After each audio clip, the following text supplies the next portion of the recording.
나는 하나님을 예배하는 예배자입니다.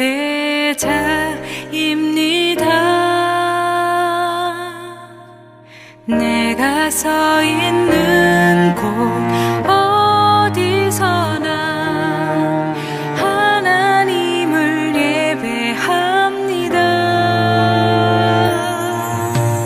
나는 하나님을 예배하는 예배자입니다.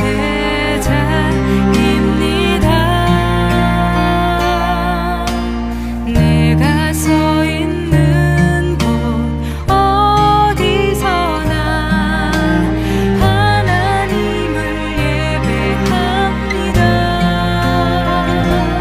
내 영혼 거룩한 은혜를 향하여 내 마음 완전한 하나님 향하여 이곳에서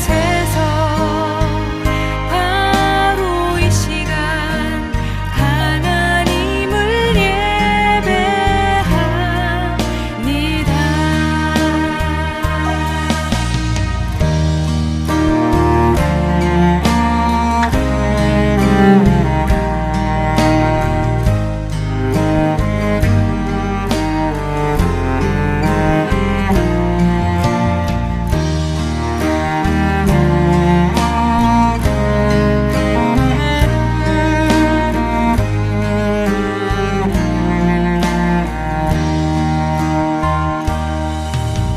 나는 하나님을 예배하는 예배자입니다.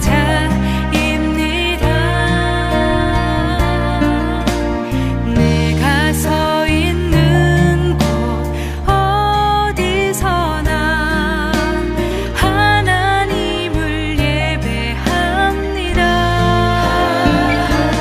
내 영혼 거룩한 은혜를 향하여 내 마음 완전한 하나님 향하여 이곳에서 바로 이 시간 하나님을 예배합니다.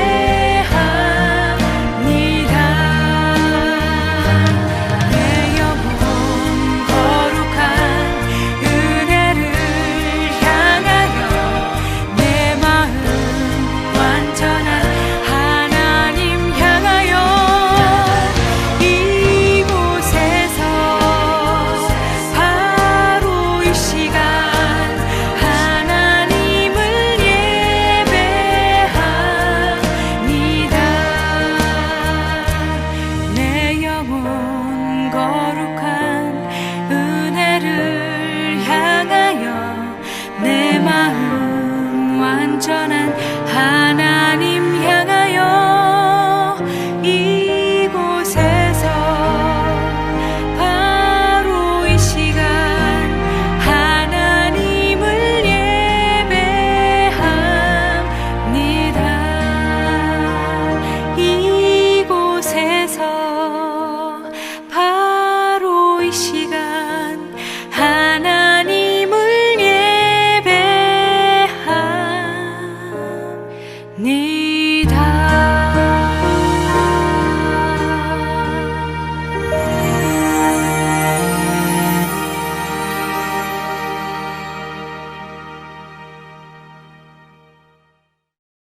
요한복음 4장 40절 사마리아인들이 예수께 와서 자기들과 함께 유하시기를 청하니 거기서 이틀을 유하심에 43절 이틀을 지남에 예수께서 거기를 떠나 갈릴리로 가시며 이렇게 되어 있습니다. 이틀 왜 하필 이틀을 있었을까? 또 이틀을 유하시려고 했을까?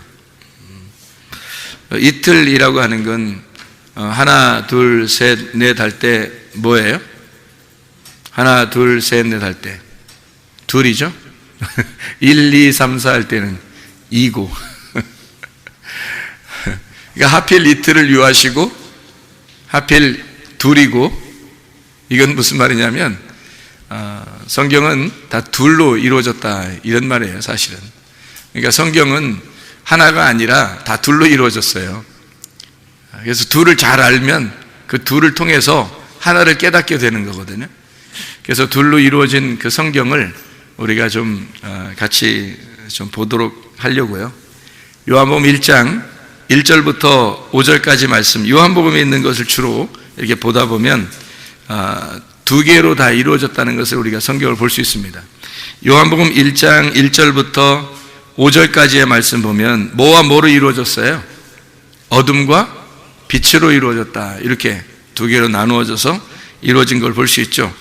1장 43절부터 51절까지 말씀 보면 나다나엘이라는 사람을 우리가 볼 수 있습니다. 이 나다나엘이라는 사람을 이렇게 주님이 부르시고, 그리고 여기에서 예수님과 나다나엘이 이야기하는 그런 장면이죠. 그래서 나다나엘과 예수님이 둘로 이렇게 나타나서 물론 이제 빌립이 중간에서 소개를 시켜줬지만 나다나엘과 주로 이제 예수님하고 이렇게 서로 대화하는 그런 장면들을 우리가 볼 수 있죠. 요한복음 2장의 6절 말씀에 보면 2장 6절 말씀에 보면 유대인의 정결 예식을 따라 두세 통 드는 돌 항아리 6이 놓였는지라 이렇게 되어 있죠. 그래서 6 항아리가 있는데 두세 통 드는 돌 항아리 6이 놓였다니까 6개구나 이렇게 생각을 할 수 있잖아요. 근데 6 항아리에 뭘 채워요? 6 항아리에 물을 채우라고 그래요. 그죠? 물을 채우라고 그러는데 그 물이 뭐로 돼요? 포도주가 되죠. 그래서 물과 포도주라고 하는 이 둘로 나누어서 설명을 해주고 있는 그런 장면이죠. 요한복음 3장 1절 말씀에 보면 누가 나오죠? 니고데모라고 하는 사람이 유대인으로서 나오고, 그 다음에 요한복음 4장 7절 보면 뭐라고 나오죠? 누구 나오죠? 사마리아 여자이 나오죠. 그러면 누가 하면 요한복음 이제 3장 1절은 니고데모라는 사람이 나오고, 요한복음 4장 7절에는 사마리아 여자가 나오고, 그러면 여기 있는 둘은 서로 떨어져 있는 사람이 아니라 둘을 통해서 하나를 설명하려고 하는 그런 내용이라고 제가 설명을 한번 해드린 적이 있죠. 그러니까 니고데모라고 하는 사람과 사마리아 여자, 이름 없는 그 사마리아 여자, 이 두 사람은 관계가 떨어져 있는 사람이 아니라 사실 니고데모가 사마리아 여인이 되어 신랑 대신 주님을 만나는 것이다. 이렇게 보면 오히려 성경이 더 이해가 되는 말씀이에요. 그러니까 니고데모가 따로 만나고 사마리아 여자가 따로 만난 것처럼 보이지만 사실은 니고데모는 굉장히 유명한 사람이고 이름 있고 유명한 사람이고 사마리아 여자는 이름도 없는 그런 사람이었죠. 근데 이름 있는 그 유명한 사람을 이름 없게 만들어서 주님이 만난다. 그래서 니고데모는 예수님을 찾아온 사람이고 사마리아 여자는 예수님이 찾아간 사람이다. 어떻게 해야지 구원을 받는다고요? 주님이 찾아오셔야 구원을 받아요. 그러니까 우리가 열심히 찾아간다고 구원받는 게 아니고 뭐 열심히 찾는 건 우리들이 해야 할 일이지만 주님이 찾아오셔야 구원을 받는다. 그게 성경에서 우리에게 가르쳐 주시는 말씀들입니다. 요한복음 3장 5절 6절의 말씀에 보면요, 예수께서 대답하여 진실로 진실로 내게 이르노니 사람이 물과 성령으로 나지 아니하면 하나님 나라에 들어갈 수 없느니라. 여기도 거듭나고 구원받는데 몇 개가 필요하대요? 2개가, 그렇죠? 2개가 필요하다. 물과 성령이라고 하는 2개가 필요해서 이 2개를 통해서 너희가 구원을 거듭남을 받을 수 있다. 이런 얘기를 하면서요, 6절의 말씀에 보면 육으로 난 것은 육이고 영으로 난 것은 영이어야 된다. 이렇게 얘기해요. 그러니까 뭐와 갈라진 거예요? 육과 영을 나누어 가지고 여기서는 물과 성령으로 육과 영으로 나누어서 이렇게 2개로 설명해 주는 그런 내용들을 우리가 볼 수 있습니다. 성경은 다 이렇게 2개씩 나누어져 있어요. 그렇게 2개로 나누어져서 모든 것을 설명해요. 처음부터 그랬죠. 처음부터 창세기에 있는 창세기 2장에 나와 있는 그 나무가 있는데 그게 단수인데요, 그 나무 하나가 선악나무하고 생명나무 두 개를 설명하려고 하나의 나무를 갖다 등장시킨 거예요. 그래서 이 두 가지가 있더라 이렇게 설명을 한 거죠. 그러니까 성경 하나가 선악과와 생명과라는 이 두 개로 성경이 이루어졌다라는 것을 우리에게 설명해 주는 겁니다. 마치 이제 죽음과 부활을 이렇게 말해주는 것처럼 이 땅에서는 율법을 통해서 죽어야 되는 것을 설명하고 저 하늘에서는 영적으로 살아야 된다는 것을 의미하는 이렇게 두 개로 나누어서 설명하는 그런 내용을 우리가 볼 수 있습니다.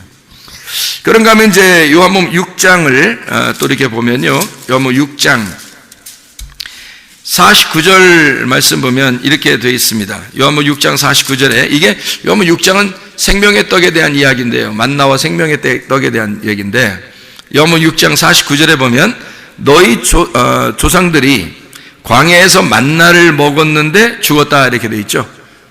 광야에서 만나를 먹었는데 죽었다. 50절에 보니까 이는 하늘에서 내려오는 떡이니 사람으로 하여금 먹고 죽지 않게 하려 하는 것이니라. 이제 누구를 설명하는 거냐면 예수님을 이야기하는데 너희들 조상들은 만나를 먹고도 죽었는데 나는 하늘에서 내려온 떡이고 그것을 먹는 사람은 죽지 않게 될 것이다 라는 것을 설명하려고 해놓은 얘기죠. 그죠?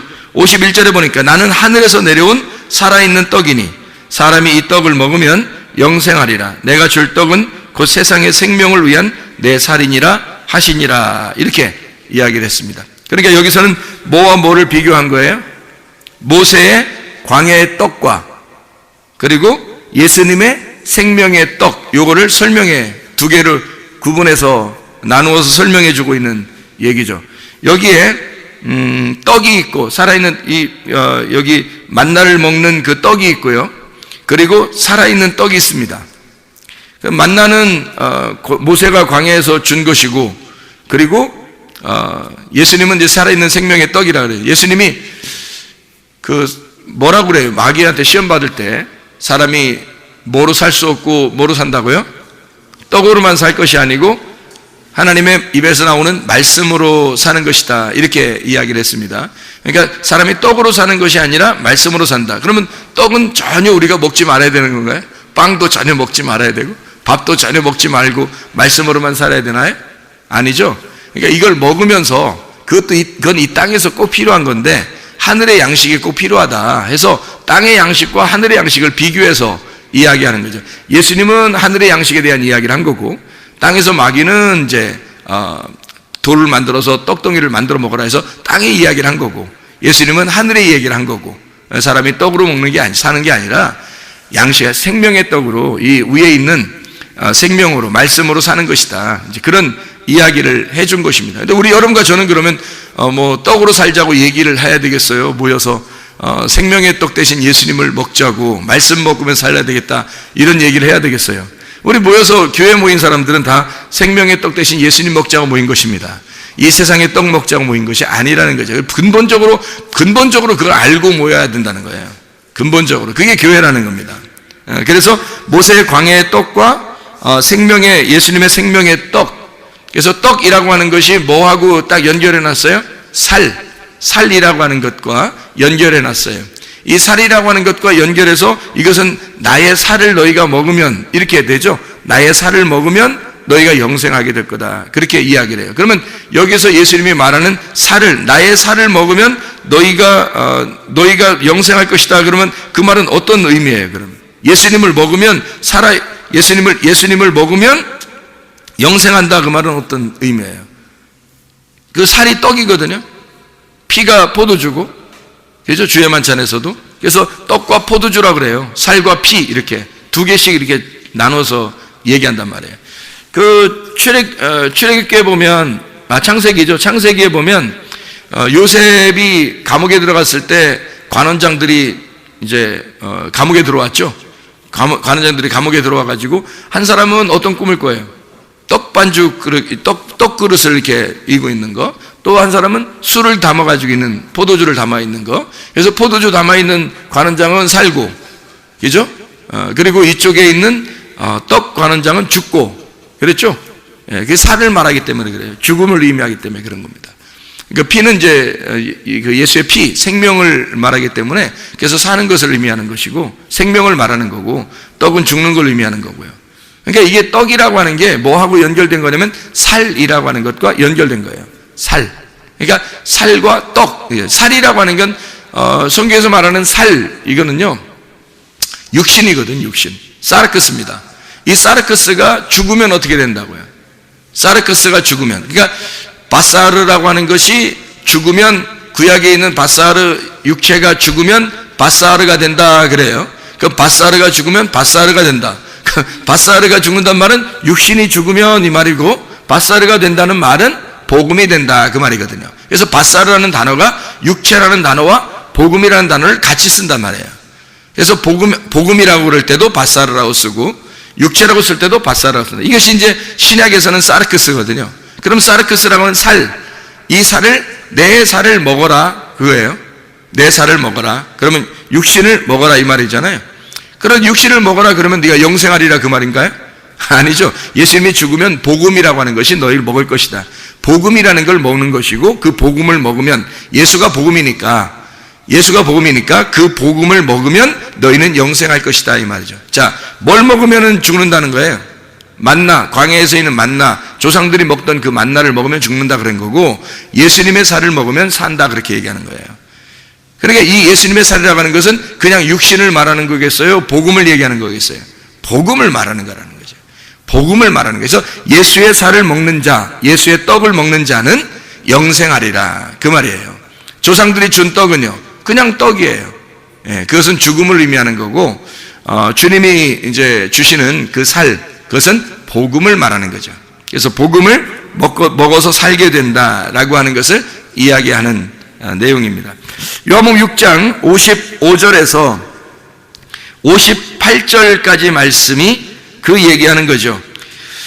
내 살은 참된 양식이요 내 피는 참된 음료로다. 내 살을 먹고 내 피를 마시는 자는 내 안에 거하고 나도 그 안에 거하나니, 살아계신 아버지께서 나를 보내심에 내가 아버지로 말미암아 사는 것 같이 나를 먹는 그 사람도 나로 말미암아 살리라.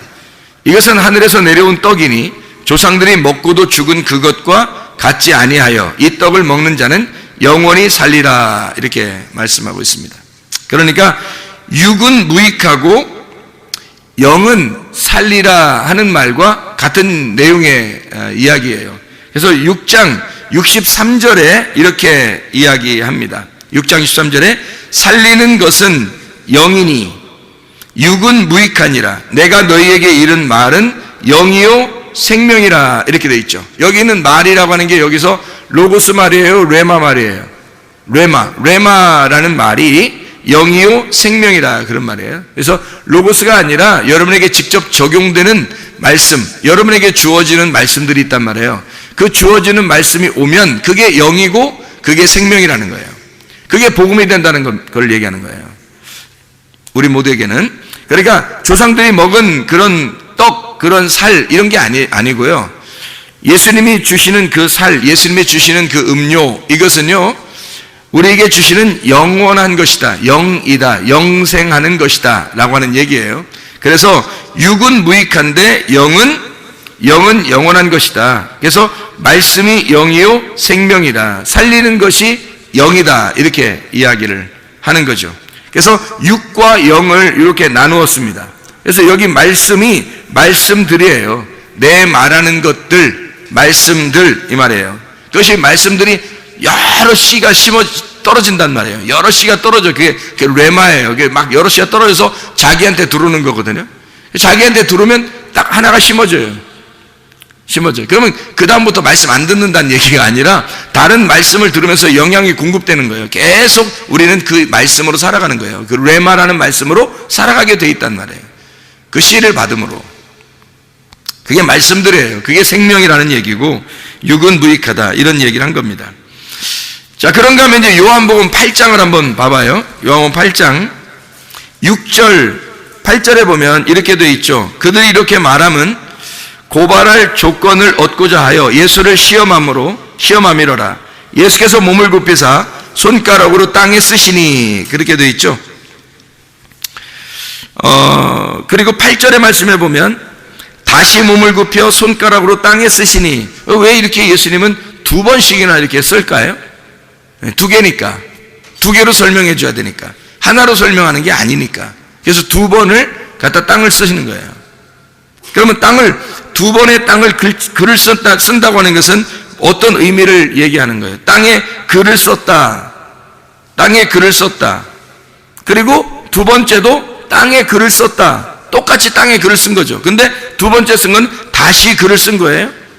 앞에서 쓴 거하고 뒤에 쓴 게 뭐가 달라서? 뭐가 달라서요? 자, 이런 얘기가 있죠. 하나님이 모세에게 십계명을 주실 때, 처음 십계명을 주실 때는 어때요? 처음 십계명을 주실 때 이렇게 돌판에다가 새겨서 주시죠. 근데 그 돌판을 산에 올라갈 때 모세가 들고 올라갔어요? 아니면 하나님이 그냥 직접 거기 돌판을 만들어 가지고 써서 주셨어요? 처음에는 돌판을 하나님이 만들어서 써서 주셨어요. 그러니까 글자 판도 하나님 거고 글자도 하나님 거가 하나님이 쓰셔서 주셨어요. 모세가 한 게 하나도 없어요. 그 내려오다가 이제 금송아지 섬기는 그 백성들을 놓고 이 돌판을 갖다 던지잖아요. 던지는데 이렇게 뭐 어떤 영화처럼 딱 던질 때 다시 손에 싹 들어올 수 있잖아요. 하나님이 그렇게 못하나요? 그 정도로 하나님이 이렇게 십계명을 돌판을 만들어서 이렇게 글씨를 쓰시는 하나님이 그렇게 다 써서 다 이제 띄어가지고 이제 딱 두 개를 이렇게 딱 들고 이제 멋있게 내려오는데 사람들이 죄를 져서 이거 안 되겠다. 그래서 이걸 갖다가 막 던져버렸단 말이에요. 던지면 세게 확 던졌는데 다시 던지면서 쫙 나가다가 다시 자기한테 탁 돌아오게 할 수 있어요, 없어요? 하나님이 있죠. 충분히 할 수 있습니다.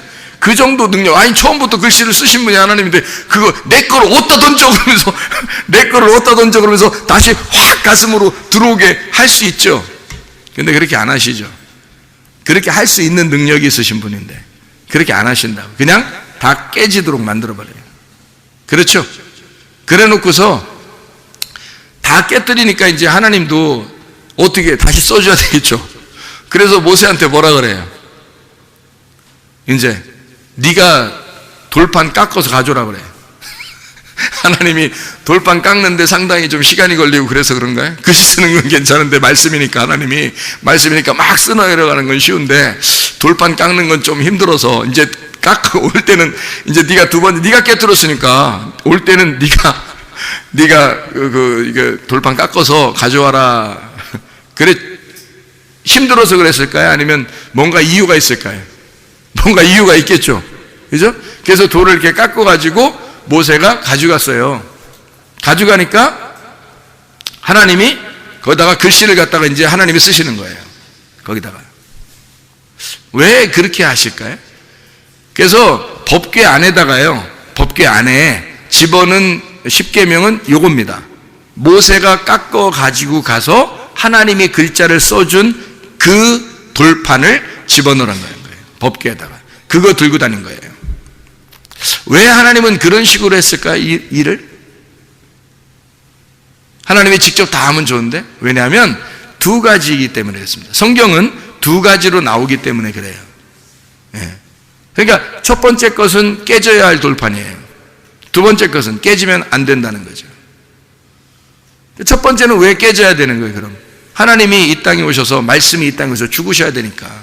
너희들이 죄를 짓는 것에 대해서 주님이 오셔서 죽으시는 걸 말하는 거예요.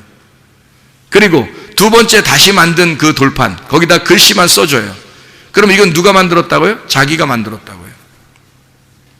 자기가 만든 그 마음에, 자기가 만든 거에 하나님께서 심어주는 거죠, 말씀을. 신비의 말씀을 심는 거예요. 옛날에는 모세가 돌판을 깎아가지고 갔지만, 그래서 하나님이 그 돌판에다 글씨를 썼지만, 지금은 어디다 심어요? 하나님 말씀을. 여러분 마음판에다 심는다고요. 여러분 마음판은 누구 거야? 여러분 거예요. 여러분의 마음판에다가 하나님의 말씀을 심는 거라고요. 이 새기는 거라고. 그게 법궤 안에 들어가 영원히 존재하는 거라고요. 그 말씀이. 여러분에게 말씀이 오는 겁니다. 각자에게. 하나님이 주시는 그 말씀이 여러분을, 이거는 계속 보존하라고 주님 말씀하셔요. 첫 번째 거들은 깨뜨리고 두 번째는 그냥 두시죠. 자, 그래서 예수님도 글을 쓰실 때 땅에다가 뭐 사람들이 막 연구 엄청 합니다. 이거 무슨 글자 썼나? 뭔 무슨 글자 써요? 딱 보면 몰라요. 거기 써 있잖아요. 죄 없는 놈이 쳐봐라. 딱 보면 몰라요? 거기 써놨잖아요. 죄 없는. 아니, 그 글자 써놓고 얘기 한번 하면 똑같은 거 아니에요, 그거? 죄 없는 놈이 한번 쳐봐. 이거, 자, 보세요. 그러면 지금 이 글자를 처음에 쓸 때는 뭘 쓴 거예요? 두 번 썼으니까 첫 번째 쓸 때는 뭘 썼겠어요? 너 죄인이라는 걸 썼겠죠. 너 죄인이니까 너도 죽어야 돼. 한 번 쓰고. 두 번째, 그 죄를 지었지만 내가 그것 때문에 왔어. 두 번째, 너에게 은혜를 베풀 거야. 죄 없는 놈만 한번 쳐봐. 니네가 율법이라고 그러니까 율법을 한번 다 쳐봐. 어떤 놈이 안 걸리는 놈이 있나. 그리고 두 번째, 땅에다가 글을 쓰셔요. 그때 이 말씀들을 깨닫는 겁니다. 이 사람들이요. 이 말씀이었구나 라고 두 번의 십계명을 깨닫는 겁니다. 거기서 깨닫고 직접 보세요. 예수님이 하나님인데 하나님이 땅에다가, 이 땅에다가요, 글을 막 이렇게 쓴 건 또 이게 참 엄청 특별한 거 아닙니까? 생각해 보세요. 십계명에다만 글 써야 돼요?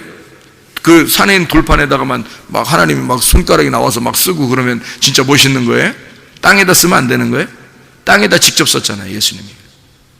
와가지고 어디 막 돌아다니면서 어디다 막 자기 이름 써놓고 막 이렇게 다니지 않잖아요, 주님이. 다니시면서.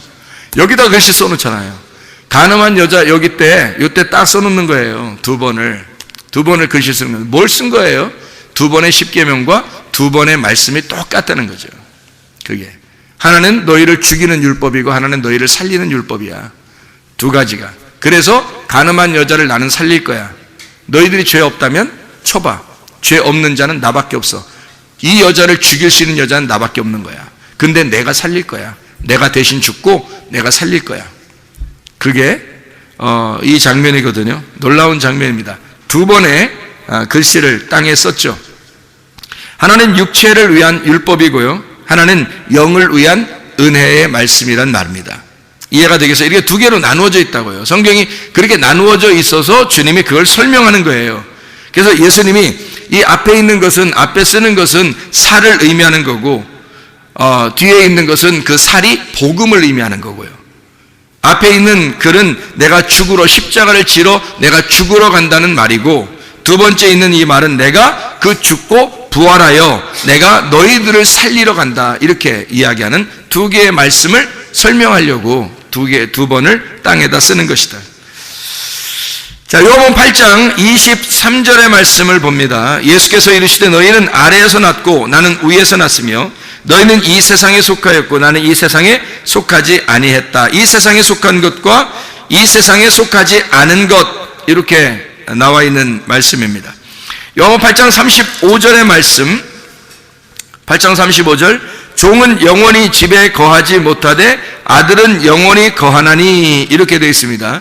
종, 이건 모세를 통한 율법을 이야기하는 거예요. 종은 모세를 통한 율법을 의미하는 거고, 여기에 아들이 나오는데 이 아들은 복음의 예수를 말하는 것입니다. 그러니까 모세와 예수는 둘이 짝을 이룬 거죠. 그래서 율법과 은혜가 짝을 이루어서 성경을 설명하려고 한 거예요. 그래서 모세가 많이 등장하죠. 그래서 모세 오경이라고도 하고, 이렇게 많이 모세 그 율법서를 통해서 구약 성경이 쓰여진 거거든요. 그게 기본으로.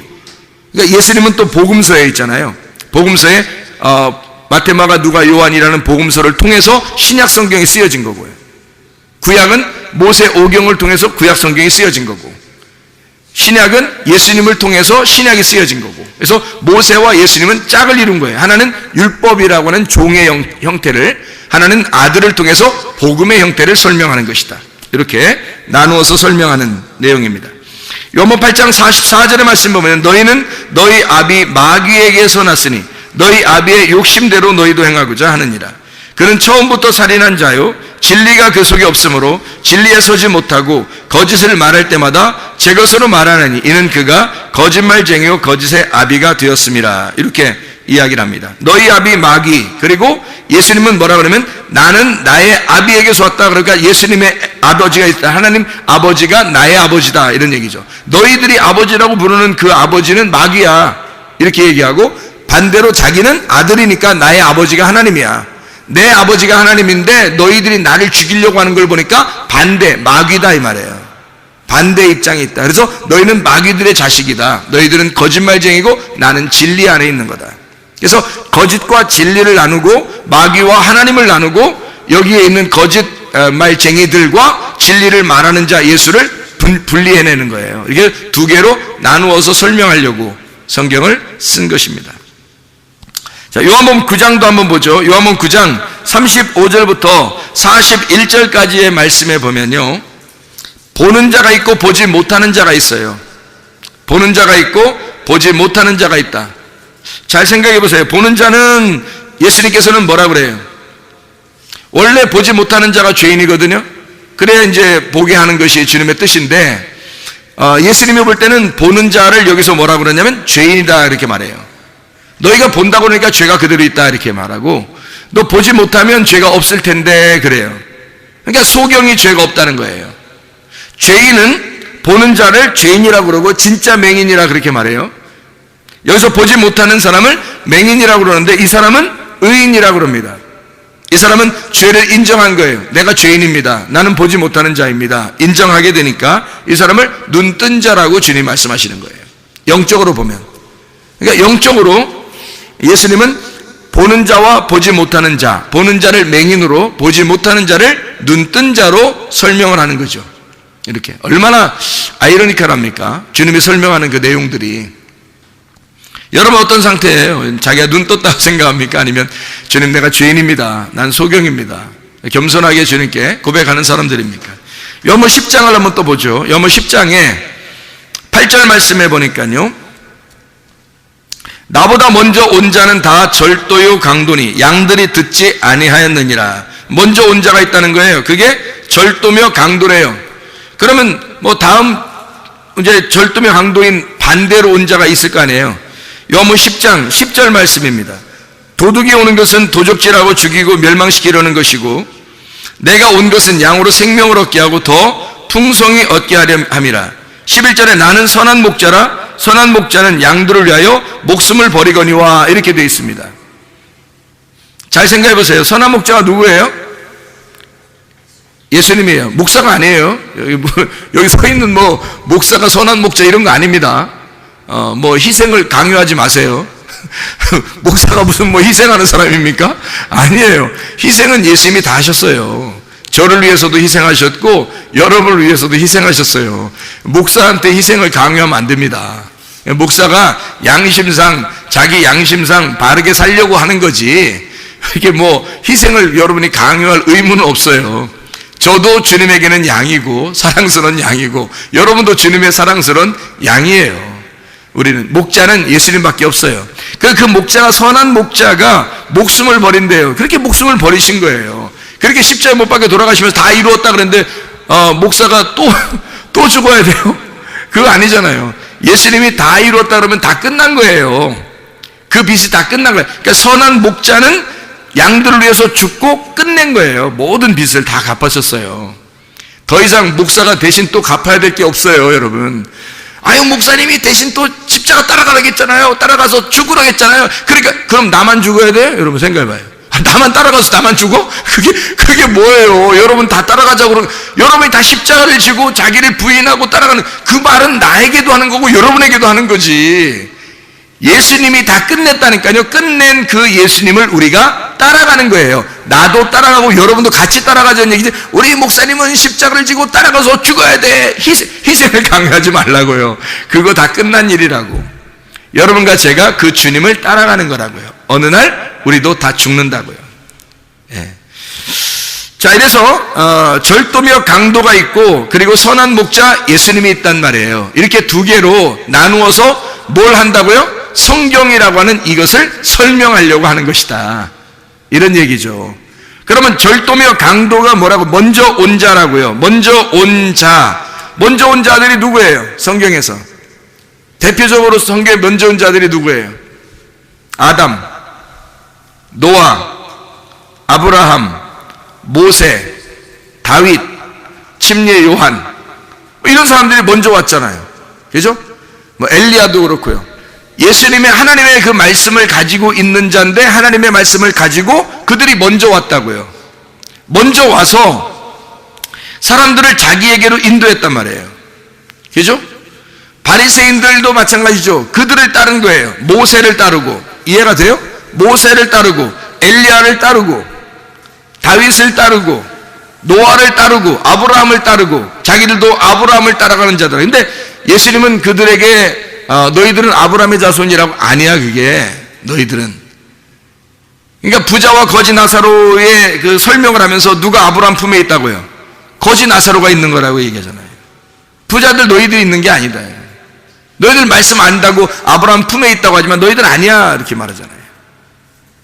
그러면 이 사람들은 지금까지 따라온 게 누군데? 아담, 노아, 아브라함, 모세, 다윗, 침례 요한 다 따라왔는데요, 그들이. 근데 아니라는 거예요. 그거 아니라는 거예요. 너희들은 그게 아니라는 거예요. 그래서 그걸 따라온 사람들이 지금 자기들은 최고로 잘 따라왔다고 생각해서 말씀을 잘 따라왔다고 율법적으로 자기들은 열심히 살았다고 하는 사람들이 바리새인들이에요. 근데 선한 목자 예수님은요, 선한 목자 예수님은 구원하러 오셨다 그래요. 근데 이 사람들은 다 살려고 그러는 거죠. 바리새인들은 그 앞에 있는 자들을 다 따라가면서 그들이 그것을 말씀을 율법을 배웠는데 자기들은 다 살려고 한단 말이에요. 자기들은 살려고 하고 그 율법을 가지고 다른 사람을 죽이려고 한 거죠. 그죠? 근데 반대로 선한 목자는 어떻게 해요? 반대로 와요. 자기가 죽으려고 와요. 그러니까 완전 반대죠. 그러니까 이 사람들이 따라가던 이제까지 따라가던 그 율법, 이제까지 따라오던 그 말씀들을 자기들은 최고인 줄 알고 따라갔는데, 그래서 자기들이 거룩한 줄 알았는데 다른 사람을 정죄했는데, 알고 보니까 예수님은 자기가 죽으러 왔던 거예요. 그럼 예수님이 죽으러 왔다는 얘기는 누구로 뭘로 왔다는 거예요? 반대로 율법에 의하여 죽으러 왔다는 얘기를 얘기하려고 하는 건데, 죄인으로 왔다는 얘기예요. 그러니까 의인과 죄인을, 그러니까 땅에서 말하는 의인은 율법과 선지자예요. 그렇죠? 근데 땅에서 죄인대로 왔다는 거예요, 주님이. 그래서 예수님이 이 땅에 죽으니까 반대로 하늘나라 올라가니까 뭐가 돼요?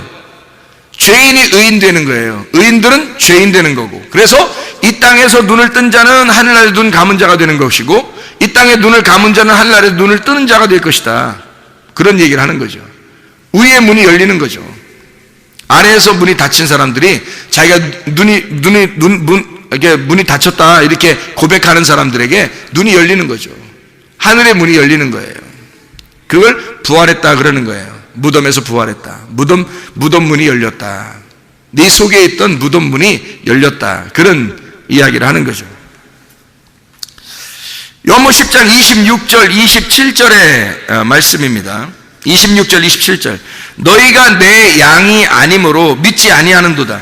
내 양은 내 음성을 들으며 나는 그들을 알며 그들은 나를 따르느니라. 여기서 그들의 양이 있어요. 너희들 그들의 양과 내 양, 내 음성을 듣고 따르는 자, 내 양이 따르다. 그러니까 양이 다르다는 거예요. 그죠? 너희들의 양이 있고 예수님의 양이 있다는 거예요. 그러면 우리가 무슨 말씀을 따라 살고 있느냐, 무슨 말씀을 받기를 좋아하느냐, 어떤 말씀을 듣고 있느냐, 어떤 말씀이 내게 와 있느냐에 따라서 주님의 양이 될 수도 있고 주님을 대적하는 양이 될 수도 있다는 얘기예요. 상대방의 양, 그죠? 너희들의 양. 그러니까 율법과 선지자들의 양이 있고 은혜의 진리의 양이 있단 말이에요. 그러니까 선한 목자 대신 예수님의 양이 있고 율법과 선지자들의 양이 있단 말이에요. 그러니까 너희들은 그들 양이다. 그래서 26절, 27절의 말씀에 너희가 내 양이 아니다 이렇게 얘기하잖아요. 그러니까 예수님 말씀 듣는 것이 아니라는 거예요. 예수님은 죽으러 왔는데 그 죽으러 오신, 그 양을 위해서 죽으러 오신 예수님을 따르지 않는다는 겁니다. 그 말을 듣지 않는다. 그러니까 예수님의 양이 따로 있다는 거예요. 너희가 믿지 않는 거예요. 믿지 않으니까 예수님의 양이 아닌 거고, 믿으면 양은 주님의 음성을, 주님의 양은 주님의 음성을 듣게 된다. 그걸 좋아하게 된다는 거예요. 그러면 그건 주님의 양이라는 겁니다. 그래서 주님을 믿고 따르는 겁니다. 어떤 말씀이 우리에게 와 있느냐 하는 얘기고요. 그 진리의 말씀을 우리는 따르셔야 돼요. 예수 그리스도를 따라가셔야 됩니다. 예, 다른 양이 돼서는 안 되는 거예요. 다른 걸 이렇게 다른 말씀들, 이상하다 다른 말씀들, 내가 좋아하는 뭐 이런 거 아니에요. 그렇게 하면 안 되고요. 주님의 말씀이 있어야 돼요. 진리의 말씀. 성경은 이렇게 두 개로 나누어져 있기 때문에 자칫 잘못하면 앞에 걸 선택할 수 있어요. 뒤에 걸 선택해야 되는데 앞에 걸 선택하면 오랫동안 선택할수록 우리는 손해를 봐요. 왜냐하면 그것이 오히려 나를 절도며 강도가 되기 때문에 그래요. 나한테. 그럼 우리는 모든 걸 다 잃어버립니다. 물론 잃어버려야죠. 그래서 모든 걸 잃어버릴 때 그 순간이 오면 나를 다 잃어버리고 절망 가운데 있을 때 새로운 목자가 나타나시는 거죠. 레마로. 근데 그게 너무 늦지 않기를 바랍니다. 그게 너무 늦지 않기를. 주의 말씀을 들을 때 우리는 주님의 음성을 듣고 주의 말씀을 따라 사는 사람들이 되셔야 합니다.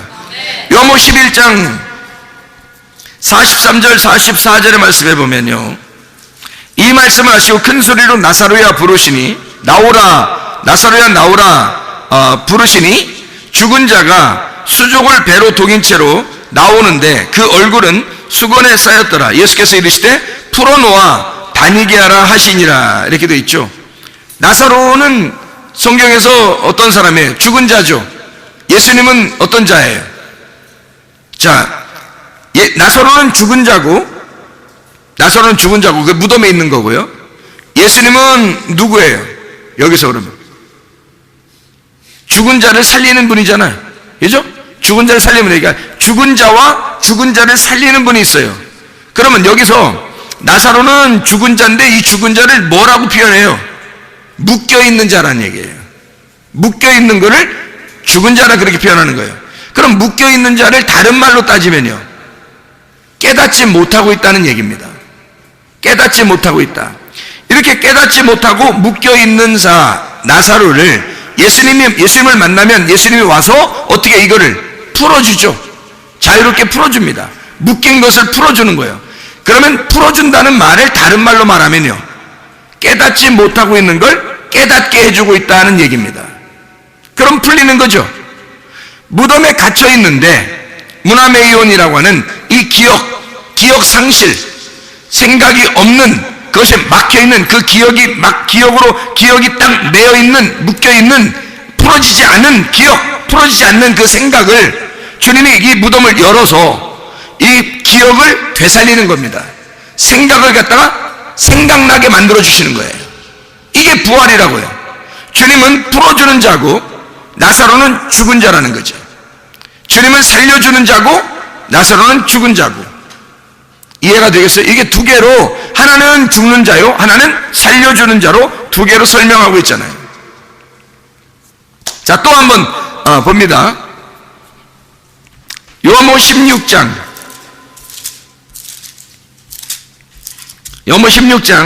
11절의 말씀. 심판에 대하여라 함은 이 세상 임금이 심판을 받았음이라. 사형 선고 받은 거죠. 여기서 사형 선고. 이 세상 임금이 심판을 받았음이라. 그러면 요한복음 18장 37절. 요한복음 18장 37절. 빌라도가 이르되 그러면 네가 왕이 아니냐? 예수께서 대답하시되 내 말과 같이 내가 왕이니라. 내가 이를 위하여 태어났으며 이를 위하여 세상에 왔나니 곧 진리에 대하여 증언하려 함이로라. 무릇 진리에 속한 자는 내 음성을 듣느니라 하신대. 자, 잘 봐요. 성경을 잘 봐보라고요. 이 세상 임금이 누구예요? 이 세상 임금이 요한복음 16장 11절에 세상 임금이 심판받았대요. 누가 심판받은 거예요? 예? 누가 심판받았어요? 이 세상 임금이 심판받았네. 이 세상 임금이 누구예요? 예?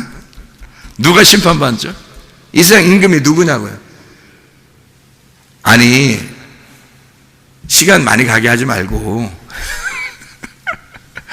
광야에서 시험 받을 때 예수님한테 막 감히 시험하면서 내가 이 세상을 다 가지고 있다, 내가 너한테 주겠다, 뭐 이런 것들도 있었잖아요. 그러면 이 세상 임금이 심판받았다, 그 말은 누가 심판받았다는 얘기예요? 여기서 예수님이 그 시험을 이기셨나요? 아니, 이기시지 못했나요? 시험을 이기셨죠. 그러면 왕이, 임금이 이렇게 항복하고 지면 그러면 더 이상 임금인가요? 아니죠. 그래서 이 세상 임금을 정복시키신 예수님이 임금인 거예요. 이해가 돼요? 그래서 예수님이 자기를 설명하는 거예요. 내가 인간으로 와서 이제 곧 나는 죽을 거야. 이미 사형 선고를 받아놓고 살고 있어. 이 말이에요. 그리고 요한복음 18장 37절의 말씀에 나는 진짜 왕이다. 왕이긴 왕이야. 근데 나는 죽으러 왔어. 나는 죽을 거야. 그런데 빌라도가 뭐 그런 게 있어. 왕이 뭐 죽고 그래. 그러니까 예수님이 뭐라 그래요? 나는 하늘의 왕이야. 나 이 땅의 왕이 아니야. 땅에서 다스리려고 하는 게 아니라 난 하늘에 있는 자들을 다스리는 왕이야.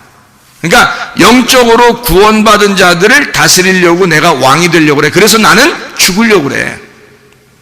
그게 진리야. 이런 얘기를 한 거예요. 예수님이 이 땅의 왕, 임금 대신 우리들을 위에서 주님이 오셔서 그 이 세상 임금으로 오셔서 자기가 죽는 거예요. 그러면 예수님이 죽으시면 이 세상 임금이 끝난 거죠. 그러면 진리가 살아서 부활하신 하늘의 영이 하늘의 영이신 하나님의 아들이 다스리게 된다는 거예요. 하늘의 왕이 되신다는 거지. 이 땅에서 임금이 죽으면 마귀는, 너희를 유혹하던 마귀는 이미 끝났어. 그래서 내가 너희들이 왕이라고 여겼던 그 왕의 입장에서 내가 죽을 거야. 이 세상 임금이 심판을 받았어. 정죄를 받았어. 그래서 내가 이 땅에 온 거야. 말씀이 육신이 돼서 온 거야. 그리고 나는 진리인데 나는 죽을 거야. 빌라도가 내가 너를 살릴 수도 있고 내가 너를 죽일 수도 있는데 그거 하늘에서 너에게 그렇게 그런 권한을 주지 않았다면 너는 그거 할 수도 없어. 내가 그 능력을 너에게 주었고 네가 나를 죽이도록 그런 명령을 하도록 권세를 주었기 때문에 네가 하는 거야. 내가 영들을 다스리는 왕이야. 그 예수님이 그렇게 말씀하시는 거죠. 그래서 주님은 요한복음 19장 11절 예수께서 대답하시되 위에서 주지 아니하셨더라면 나를 해할 권한이 없었으리니 그러므로 나를 내게 넘겨준 자의 죄는 더 크다. 그래서 주님은 너를 일부러 시켜서 나를 죽이도록 하는 거야. 너도 내 수하에 있는 거야. 내가 하늘의 왕이니까. 이해가 되시겠습니까? 이 땅의 임금이 죽고 이 땅의 임금이 정죄를 받아 이 땅의 임금이 심판을 받아 죽으면 그러면 하늘의 왕으로서 살아가게 된다. 그런 얘기를 하는 것입니다. 자, 무슨 얘기인지 아시겠죠? 요한복음 19장 34절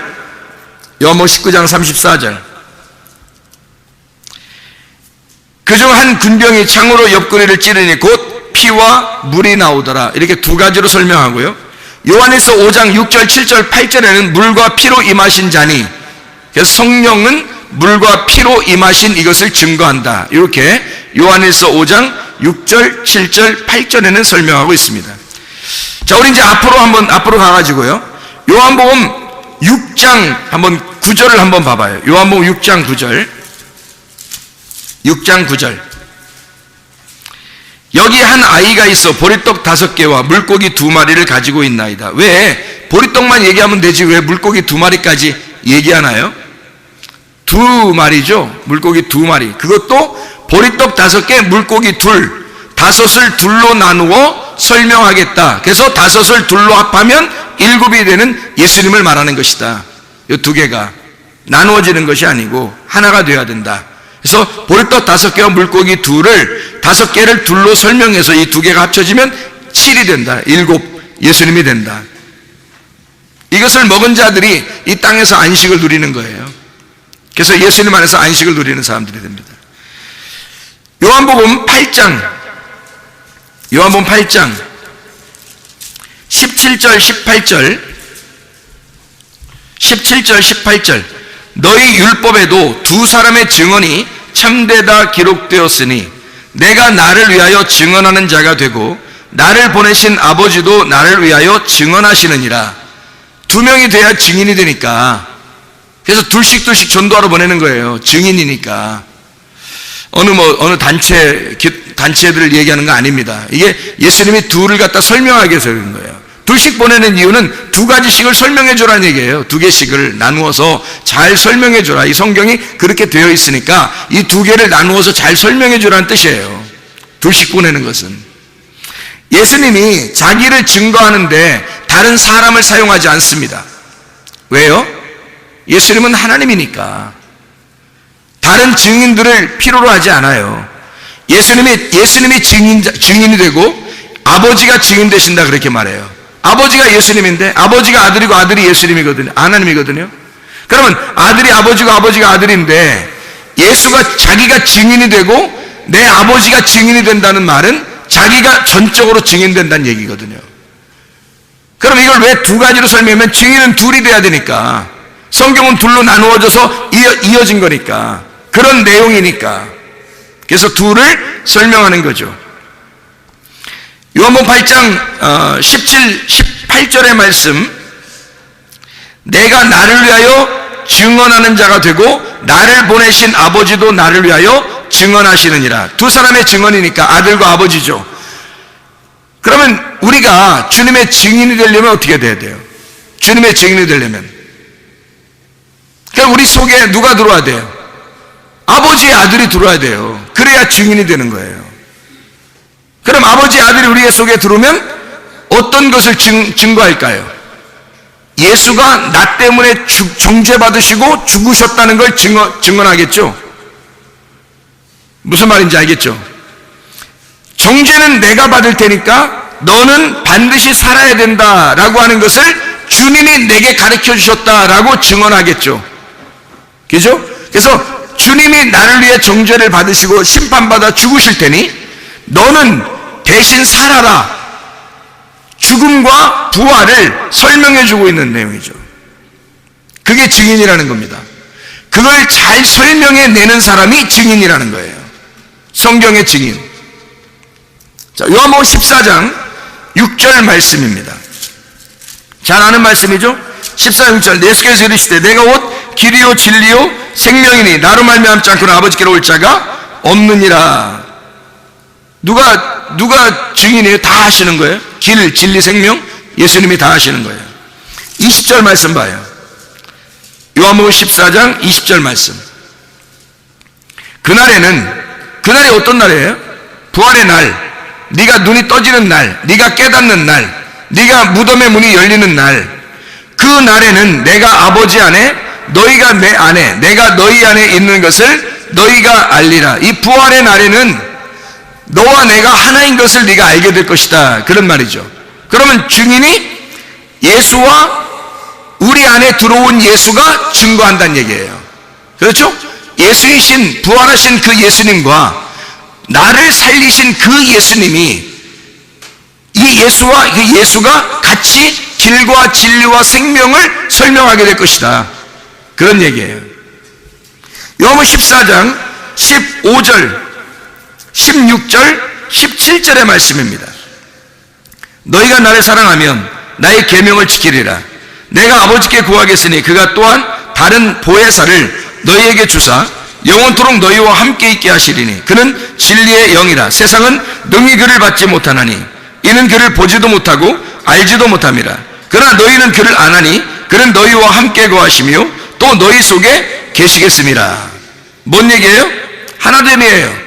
예수님의 이름 안에서 나로서 너희를 인정하겠다. 다시 말하면 내 안에서 너를 나라고 인정하겠다. 예수님이 그러는 거죠. 보혜사를 준다는 얘기는 생기를 불어넣어 준다는 얘기입니다. 하나님의 생명을 줘서 너라는 흙덩어리를 생기를 줘서 살리겠다는 얘기야. 그러면 예수님이 말씀이 육신이 돼서 오셨잖아요. 그 예수라고 하는 그 말씀이 육신 되신 그 예수님을 너라는 것으로, 네가 그것으로 인정하겠다는 얘기예요. 그래서 서로 하나가 되겠다는 얘기입니다. 보혜사가 온다는 얘기는, 보혜사가 와서 네가 나이기 때문에 이걸 주겠다 이거예요. 보혜사가 와서 그걸 증명해 주겠다. 네가 나고 내가 너라는 것을 보혜사가 오면 증명이 될 거야. 이 보혜사가 와서 너를 나라고 인정해 줄게, 그 말이에요. 원래 우리는 예수님이 아니에요. 하나님의 아들이 아니라고. 근데 보혜사가 오면, 보혜사 성령님이 오시면 너를 하나님의 아들들이라고 인정해 주겠다는 거예요. 하나님의 아들들이라고. 원래 원본은 아닌데 너를 양자의 영을 주어서 너를 하나님의 아들들이라고 인정해 줄게. 그러면요, 양자도 아들입니다, 여러분. 양자도 아들이에요. 아들의 권리가 없는 게 아니에요. 법적인 아들이에요, 우리가. 법적인 아들이기 때문에 우리도 우리의 권리를 충분히 하나님 아버지에게 주장할 수 있단 말이에요. 우리도 아들이니까. 원래 예수님은 아니지만 우리가 양자가 됐잖아요. 우리도 하나님의 아들들이 됐잖아요. 그러면 나도 아들이에요, 아버지. 저도 아버지의 아들이에요. 충분히 우리도 하나님의 아들이신 예수님의 이름 안에서 아버지에게 아들로서의 권리를 충분히 주장할 수가 있다는 얘기죠. 그 얘기입니다. 너희가 내 안에 거는, 이 보혜사 성령이 오시면 그걸 다 알려주겠다는 거예요. 그렇게 만들어주겠다는 얘기입니다. 놀라운 얘기죠. 요한복음 18장 6절 말씀, 18장 6절. 예수께서 그들에게 내가 그니라 하실 때에 그들이 물러가서 땅에 엎드러지니라. 내가 그니라, 이 말이 뭐냐면 내가 나다 이런 말이거든요. 에고 에이미라는 단어예요. 출애굽기 3장 14절에 나는 스스로 있는 자다라는 말이 에고 에이미라는 말이거든요. I am who I am, 나는 나다 이런 말이에요. 나는 존재다, 내가 살아있다, 내가 생명이다 이런 말이에요. 예수님이 나는 생명이다, 나는 스스로 있는 자다, 내가 하나님이야, 내가 그 여호와야, 너희들이 따랐던 그 여호와야 라고 하니까 사람들이요 물러가서 땅에 엎드러져요. 왜냐하면 스스로 있는 자 앞에 굴복하는 겁니다. 주님이 내가 나야 라고 하니까 다 엎드러지는 거예요. 요한복음 18장 6절의 말씀이죠. 그렇죠? 요한복음 18장 9절 말씀 하나만 보고 마치도록 하겠습니다. 요한복음 18장 9절 말씀 보니까 이렇게 뭐라고 되어 있어요? 이는 아버지께서 내게 주신 자 중에서 하나도 잃지 아니하였사옵나이다 하신 말씀을 응하게 하려 함이라. 이게 무슨 말이에요, 여기? 사람들이 누굴 찾는, 이제 예수님이 누굴 찾느냐 그래요. 만약에 예수님이 여기서 내가 그니라 했는데 다 엎드러졌어요. 어떻게 잡아요, 예수님을?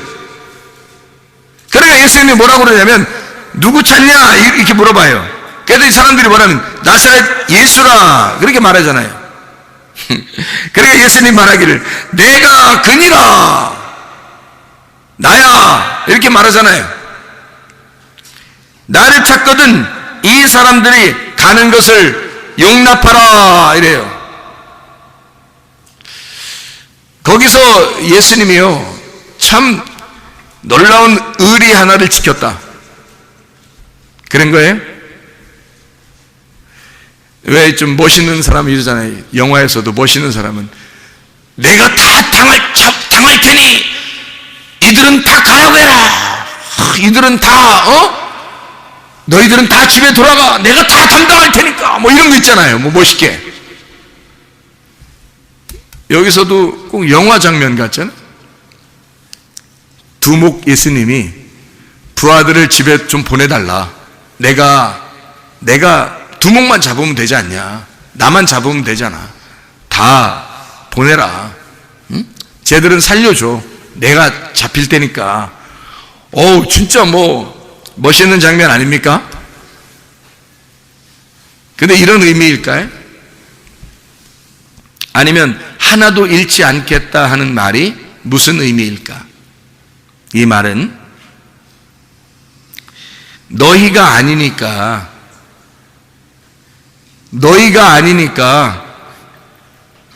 너희 일이 아니니까 너희들의 일이 아니니까 잘 생각해 봐요.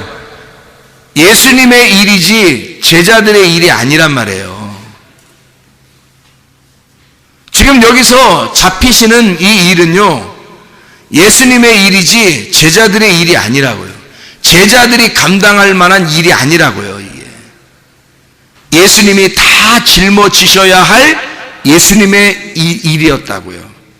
예수님의 사역, 그리스도의 사역, 제자들의 사역이 아니라고요.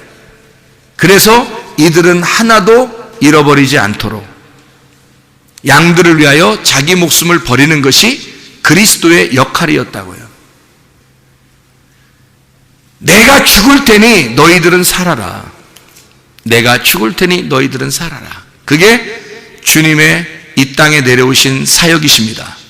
그러니 여러분, 예수 그리스도가 이 모든 것을 담당하시기 위하여 이 땅에 오셨어요.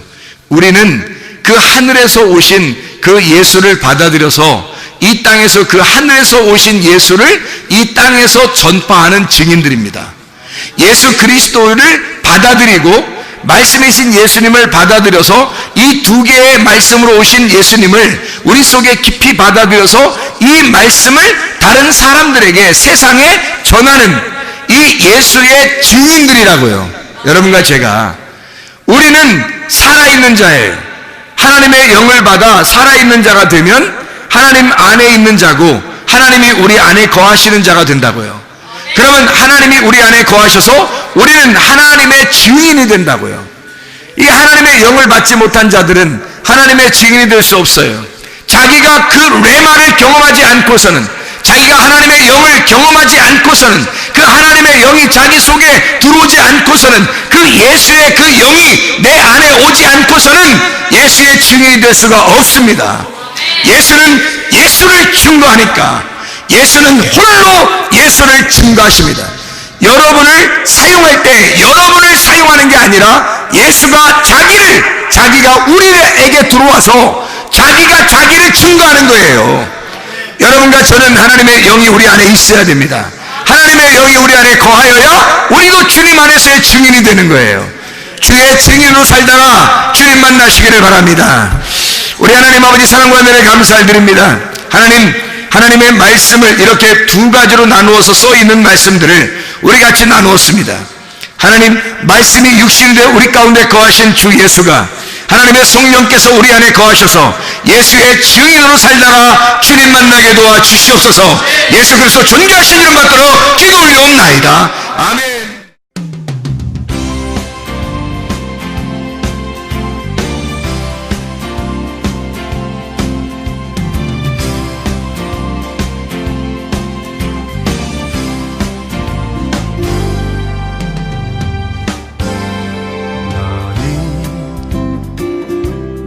너머로 뻗은 나무 가지에 푸른 열매처럼 하나님의 귀한 축복이 삶에 가득히 넘쳐날 거야.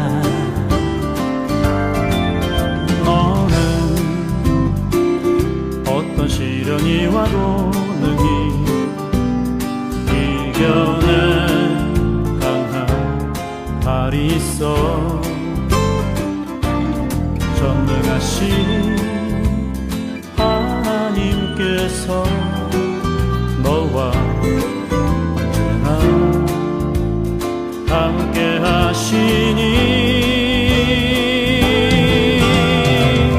너는 하나님의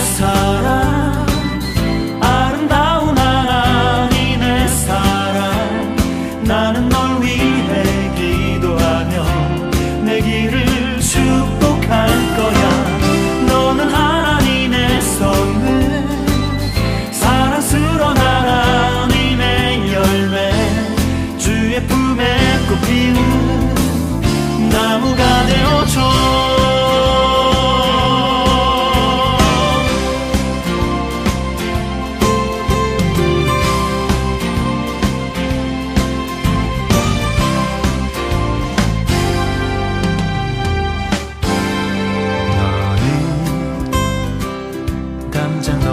뻗은 나무 가지에 푸른 열매처럼 하나님의 귀한 축복이 삶에 가득히 넘쳐날 거야. 너는 어떤 시련이 와도 능히 이겨낼 강한 발이 있어. 전능하신 하나님께서 너와 언제나 함께 하시니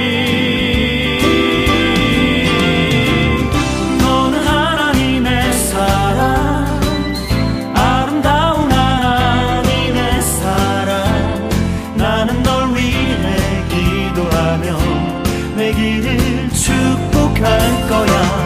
너는 하나님의 선물, 사랑스러운 하나님의 열매, 주의 품에 꽃 피운 나무가 되어줘.